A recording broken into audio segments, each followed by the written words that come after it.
नमः पार्वती पतये हर हर महादेव। श्री शिवपुराण महात्म्य अध्याय 4 चंचुलाचे शिवलोकी गमन। श्री गणेशाय नमः। ब्राह्मण चंचुलाला म्हणाला, बाई तू खरोखरच भाग्यवान आहेस। भगवान शंकरांच्या कृपेने शिवपुराणातील ही वैराग्यपूर्ण कथा ऐकून तू अगदी वेळेवर जागृत झाली आहेस।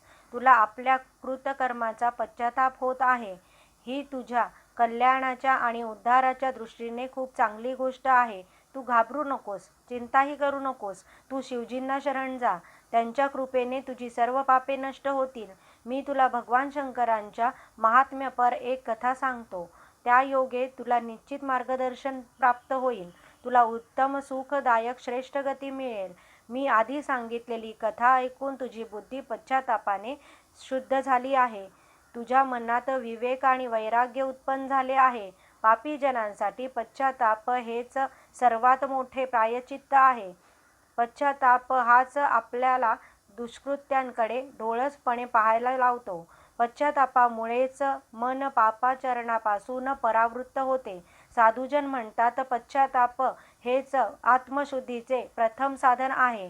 जो पश्चाताप करतो तोच आपल्या पापांचे निराकरण व्हावे म्हणून प्रायश्चित्त करू शकतो। जो मनुष्य विधिपूर्वक प्रायश्चित्त घेतो तो निर्भय होतो। आपल्या कुकर्मांसाठी स्वतःला दोषी मानतो, त्याबद्दल खेद मानून पश्चाताप करतो, त्याला आपण उत्तम गती प्राप्त होते यात शंका नाही। शिवपुराणाचे महात्म्य फार थोडे आहे।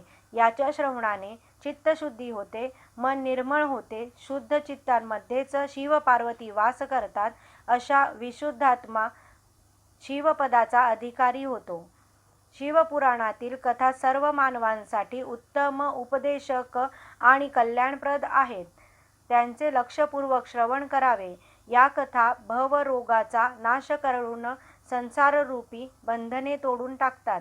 या शिवकथांचे श्रवणपठण करून त्यावर वारंवार चिंतन मनन करावे, हेच निधिध्यास होय। ही एक प्रकारे शिव आराधनाच आहे। या आराधनेने चित्त शुद्ध होते, ज्ञान आणि वैराग्य वृद्धिंगत होते, शिवभक्ती उत्तरोत्तर दृढ होते। त्या योगे शिवजींची प्रसन्नता लाभून त्यांचे कृपाप्रसादाने दिव्य मुक्ती प्राप्त होते। त्याचे चित्त अहर्निश प्रपंचातच गुंतलेले आहे, तो पशुच होय। तो या संसाररूपी बंधनातून कधीही मुक्त होत नाही। हे ब्राह्मणी, म्हणून माझे असे सांगणे आहे की तू आपले मन विषयांपासून परावृत्त करून ही परमपावन शिवकथा भावभक्तीने आणि लक्ष देऊन ऐक। ही कथा श्रवण केल्याने चित्त शुद्ध होऊन तुला मोक्ष मिळेल। जो मनुष्य निर्मळ अंतकरणाने भगवान शंकरांच्या चरणांचे चिंतन करतो, त्याला एकाच जन्मात मुक्ती मिळते। हे त्रिवार सत्य आहे। सूत म्हणाले, शौनकजी, पुढे बोलून तो शिवभक्त ब्राह्मण क्षणभर थांबला। त्यांचे हृदय भरून आले होते। त्याने डोळे मिटले, तो शंकराचे मनोमन ध्यान करू लागला। चंचुलाची अवस्थाही काही वेगळी नव्हती। पश्चाताप दग्ध झालेल्या तिचा आशेचा एक किरण दिसत होता। ब्राह्मणाच्या उपदेशाने तिचे अंतःकरण प्रसन्न झाले। तिच्या डोळ्यांतून आनंदाश्रू वाहू लागले। तिने ब्राह्मणाचे पाय धरले आणि म्हटले, हे विप्रश्रेष्ठा, तुझे बोलणे ऐकून मी कृतार्थ झाले आहे। तू परमार्थाचा उत्तम मार्गदर्शक आहेस, मोठा परोपकारी आहेस। तू खरोखरच धन्य आहेस, प्रशंसनीय आहेस। हे साधो, मला नरकाची खूप भीती वाटत आहे। तू माझा उद्धार कर। शिवपुराणातील अमृता समान असलेली एक कथा ऐकून जर माझ्या मनात वैराग्य उत्पन्न होऊ शकते, तर त्या संपूर्ण पुराणाच्या श्रवणाने किती श्रेष्ठ पुण्यफळ मिळत असेल, याची कल्पनाच करवत नाही। माझ्या मनात संपूर्ण शिवपुराण ऐकण्याची दुर्दम्य इच्छा निर्माण झाली आहे। ही माझी मनोकामना तू पूर्ण कर, अशी माझी विनम्र प्रार्थना आहे। चंचुलाचे बोलणे ऐकून त्या पुराणिक ब्राह्मणाला परमसंतोष वाटला। त्याने तिला शिवपुराण ऐकवण्याची तयारी दर्शवली। त्यानंतर ती ब्राह्मणी गोकर्ण क्षेत्रीच राहिली। पुराणिकाची नित्यनेमाने सेवा करू लागली। तो शुद्धचित्त ज्ञानी ब्राह्मण तिला शिवपुराण सांगू लागला। तीही परमश्रद्धेने श्रवण करू लागली। अशा प्रकारे तिला त्या पावन शिवपीठावर येऊन मोठाच लाभ झाला. त्या कथांच्या पुण्यप्रभावाने तिचे आधीचे सर्व दुष्कर्म जळून गेले. ती शिवजींच्या सगुण साकार स्वरूप आणि त्यांच्या सच्चिदानंदमय स्वरूपाचे अहोरात्र चिंतन करू लागली. तिला दृढ वैराग्य प्राप्त झाले. कसलेही आशापाश राहिले नाही. आयुष्य मर्यादा पूर्ण झाल्यावर तिने गोकर्ण क्षेत्री शांतपणे डोळे मिटले. तेवढ्यात तेथे शिवलोकातून एक दिव्य विमान आले. ते अत्यंत तेजस्वी आणि शोभायमान होते. त्यात रुद्रासमान दिसणारे पार्षदगण होते. त्यांनी तिला सन्मानाने त्या विमानात बसवले. तेव्हा तीही दिव्य स्वरूप दिव्यांगना झाली. विमान शिवलोकी पोहोचले. शिवगणांनी चंचुलेला शिवसभेत नेले.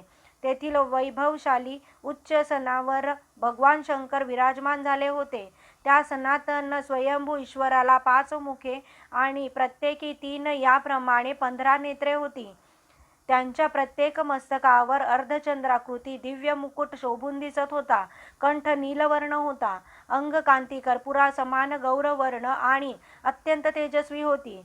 त्यांनी आपल्या सर्वांगावर श्वेत भस्म लावले होते. श्वेत वस्त्रे परिधान केली होती.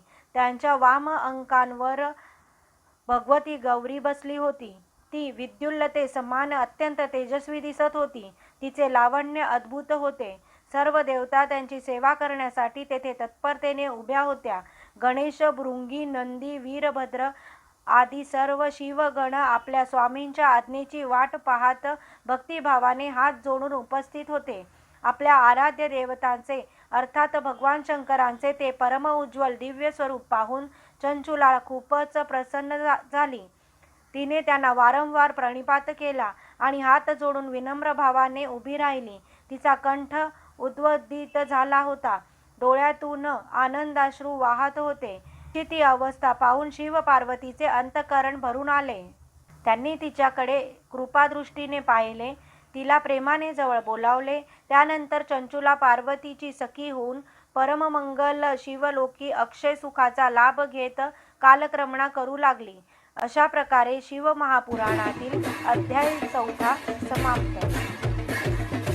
ओम नमः शिवाय.